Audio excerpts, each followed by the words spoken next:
to stay with her. And I had a really hard time canceling that flight Mm-hmm. because I knew that it was risky, but part of me was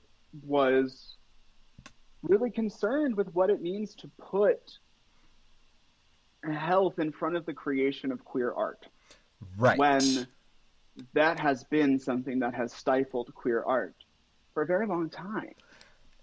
That is absolutely true. That's a whole. Oh, I love that you mentioned that. Like there is something like inside the heart of a true artist, a true creator, or whatever. Like there is something driving you forward to create the next thing, regardless. And there is it's really torturous to be in a time where it's like there are actual physical components that are truly preventing you from creating. And so and when we talk about that, it's like, of course there's digital drag, which is supposed to be the topic today, but it's a reduced in a shitty form of what we were doing before. Digital drag is really just drag otherwise, right? Exactly. And it's otherwise in the sense that it is not the thing. It's not an approximation of the thing. Different thing. It's our alternative, and it's a completely different thing. It's not even like trying to rise to the occasion of what drag once was. It's like, no, we need to. I think it's tried to, but I don't think it we can. All thought it could. No, I agree. Exactly. I think at the beginning, that's the thing, is that in those first couple of months, it truly felt like, oh yeah, digital drag is here for good. I was in points where I was like, oh, I'll probably make videos after we're all back, because like this is kind of fun. Like I've spent a lot of time and money on these skills, but it's like as time has worn on, and you know the compounding of all the different traumas of this year, it's like it's just not cutting it creatively, emotionally, financially, anything. Time-wise, I mean, I don't know about your living situation, but I live alone. Mm-hmm. And I'm a full-time student. And so all of the videos that I've done have been only me. Yeah. In front of the green screen. Mine have primarily 60 hours worth of fucking time. Exactly. Mine have primarily been only me. I got help from my grandma for like one of those first turbo pageant videos. Yes, she was featured. That's different. It was very cute. Yes, I involved her very deliberately. But from there on, it really was just me. And I, like, for any listeners who are not involved in drag, the time investment is insane. Because when you think about it, like, the time investment for regular drag is crazy. When people, like, the biggest question that straight girls love to ask drag performers is like, oh my god, how long did your makeup take? And it's like, it's always a minimum of 2 hours, on top of dressing, on top of padding, on top of driving, on top of arriving and waiting and sitting around and then performing. Right. That itself was an insane amount of work. I spent 12 consecutive hours editing my second turbo pageant video. Like, sure. Yeah, and the fact that that is totally normal to you is it's insane. And Absolutely. We made okay money based on it, but not nearly. That was good. That was good money, though. The turbo pageant digitally, that was good money. That was, and I told Florida, yes. But when you parse it out, part of the reason why I'll do All Star. Okay, totally fair. Also part of my motivation. Truly, yes, turbo pageant. The shows that have a huge that existed before quarantine and have a huge following, often financially they'll make it worth your while. But it's like when you really break it down, like hour for hour, it's not. And comparatively to drag before, it's simply not the same. Right, and I do think, the one nice thing is that, for example, the Fetch the Bolt Cutters number that I did, I couldn't have done that in the club. Right? I guess that's the one. That's the redeeming quality. 60 hours worth of editing, yes. Yes. Oh God, that's so awful. I'm so sorry. It was all paper. I want to extend. It was paper. I want to extend my condolences to you once again for that, because that's. No, but I'm proud of it. And you should be. The point is that is a creative project, but it's not one that transfers any energy or any joy in the material way that being in a club can. Yes, you're not getting a reciprocal amount of, be it validation, money, anything that you would get from drag before.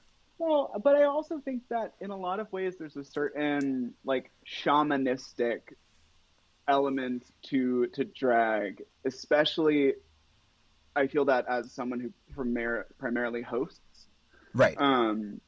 that like there's an incantation that initiates a particular sort of transformative ritual in the club with all of that sweat and that Yes. lighting and the intoxication and the anonymity. To simplify it for the Um, listeners, there's a vibe. there's a vibe. That you There's a simply vibe. don't get at home on a Twitch stream. There's a vibe, and that vibe exactly allows you to temporarily suspend your reality Mm-hmm. to envision one that is different Yes. in a way that your living room couch unfortunately can't. I wish it could. I'm shaking the couch hoping. Yeah, but no, that's There's the mix. Yeah. that's But absolutely like that's completely astute. Like it seems almost simple to be like we can't recapture the vibe of a drag show, but it's like that vibe is special to people. It has saved lives. Like it has provided home for queerness for decades upon decades. Like, and so it feels extremely cheapening to be translating ourselves into video format. Despite the fact that it's like what it may be a really great creative pursuit. Like you said, like you wouldn't be able to do a stop motion paper video at a club. I wouldn't be able to like live sing near as often. Like yeah, people at bars and clubs truly did not want me to sing, and I did not want to nice. because Yeah, of just no. the technical aspect. I hate you. But simply because of the technical aspect of that, and it's really given me an opportunity to like explore the musician side of things. But I started doing drag because it was something on top of music and performance that I thought was Yeah. special and unique and different, and so Hmm. it's just not carrying over. Right. And so I guess like with a end in sight, do you see like a future to digital drag at all? Like do you think the gals, the everybody is going to do you think everybody's just going to abandon this digital content come May, June? Or is it going to have a lasting impact on how drag works? I I don't know. I don't know. I think for some people for whom streaming has become now a very successful venture, yes, but I think that's more on the level of the individual Right. making themselves into a brand, being able to sell that brand online. And this is no shade on my part, but I think like that's a great aspect of it is that people who would are more fit for online drag sort of things, streaming, and music video creation and everything, have hopefully found a home and a Right. niche in doing that. Yeah. And then hopefully And everybody who loves live performance will be able to get back to it. You right, know. right. And I do think, I think and hope that it's also made drag more accessible on the part of people who want to perform and want to create. Yes. Um, some people who want to view it, hopefully it's opened that up for them, with Hmm. the exclusion of children, because I don't make drag for children and I do not care about them. Have not, I'm never going to say will. that. No, Yeah, you know nope, what? We can both say nope. that right here on the record. Do Drag, not do drag for children. I do not do drag for children. I don't think, as much as I want to go really big and general and say drag period is not for children, I think there are opportunities for interactions between drag artists and children that can be extremely enriching. But yes, like I am. Yeah, That's another weird thing, we'll leave honestly, that where I'm alone. like, I'm just like, oh, it's weird. What if a kid is watching this? Exactly. Like anybody truly can come across my YouTube uploads of all of my little So videos. that's another bit of it, which is the permanence of digital drag. That you don't, Exactly. Like and I don't, I can bury my little video of my horrible like clueless monologue performance from a year ago that like went over horribly in the bar. I can make sure that like disappears. but but like I just pulled my phone out for everyone who can't see. Yes, but these videos, like I guess that's part of it too. Is like we can no longer hide behind how fleeting our drag experiences are, because it's like when you're creating digital drag, it's not going to go away. It does sit in hiding. It does sit in perpetuity. It does. I think that there is something about the temporality that is actually part of the power. It's the whole you had to be there thing. Like when you watch somebody's mix or number, that's feel there. Yeah. Put that on a t-shirt. Hello. Yeah. Put that on the pocket of a button-up. You do. You have to feel there. Absolutely. And there's no there. Exactly. That is communal. As hard as like everybody is trying, the internet is not a physical space for us to perform. Like it is something else. It is a third place. Right.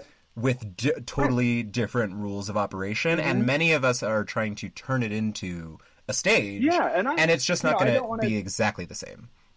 Right, and I don't want to deride like digital drag and digital drag fanatics. There are some numbers that have changed my life. It isn't. All I know is what it isn't, and there are people who will surely continue on and carve out exactly what it is. But for me, it is. Yeah. The absence of what I want. I think we can safely say that like we are not going to be part of the generation who creates the best digital drag or who refines the idea of digital drag. Like hopefully that's there. Yeah, and hopefully that's there for somebody, but it's like I have no interest in seeing the full fruition of digital drag because it's literally just a Band-Aid. Well, is it hyper production? Is it television quality production? A lot of people move in that direction. And I am happy for those folks. And I am so proud and shocked by what it is that they are producing. 100%. It's not for me. Exactly. And okay, so not to be a little bit RuPaul about this, but like when we are elevating drag to like television level production and stuff like that, Do you feel like we are losing the subversiveness that people consider like part of the definition of drag? It's like honestly, these music videos are they are approaching, if not surpassing, the quality of like what Ariana Grande's team works 6 months on. So it's like at some point, is it something else entirely?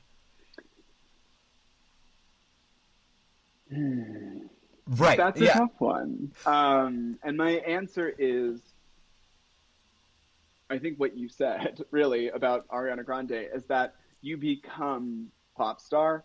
Right. And no longer priest of the nightclub space. And I don't think that is inherently bad. I think the power, quote unquote, that maybe comes with throwing a wig on and throwing a dress on is different in those scenarios. Yes. Where I think that's for me why I value the physical space so much. Is because on TV, they're doing drag for a different aim.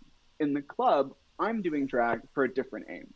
Okay, yeah. No, I like the way that you explain that. Like I do want to say for all listeners, like, it is not bad by any means for drag to approach the mainstream or to refine itself or for production value to become more complex and intricate and beautiful.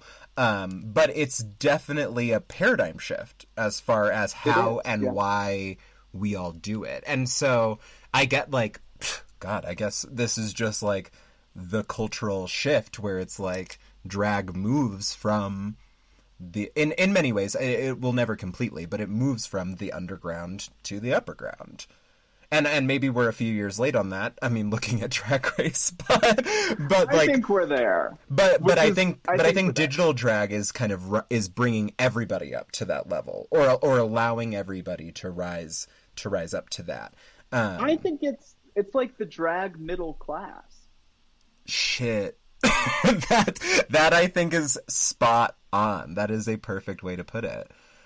Which is nerve-wracking. Yeah. Well, because I mean, when you look at it in that... are scary enough.